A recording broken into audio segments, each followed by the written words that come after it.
इसको नकल फरमाया, हुजूर ने इरशाद फरमाया कि अल्लाह तबारक व तआला रोजाना 120 रहमतें काबतुल्लाह के ऊपर नाज़िल फरमाता है।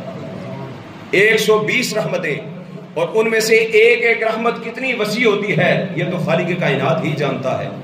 फरमाया 120 रहमतें काबतुल्लाह के ऊपर नाज़िल होती हैं, जिनमें से 60 रहमतें उनके ऊपर नाज़िल आती हैं, उनके हिस्से में आती हैं जो काबतुल्लाह का तवाफ कर रहे होते हैं।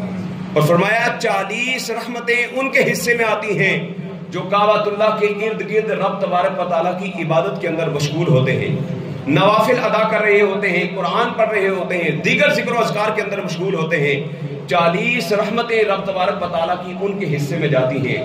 और फरमाया 20 रहमतें जो हैं ये उनके हिस्से में आती हैं जो किसी इबादत के अंदर मशगूल नहीं होते, कुरान मजीद भी नहीं पढ़ रहे होते, काबतुल्लाह का तवाफ भी नहीं कर रहे होते, कोई जिक्र अज़कार भी नहीं कर रहे होते। ये 20 रहमतें फकत उनको मिलती हैं जो बैठकर सिर्फ काबतुल्लाह का दीदार करते रहते हैं। इसीलिए मेरे आका ने फरमाया अन नज़रु इला काबतुल्लाह इबादा, काबतुल्लाह को देखना भी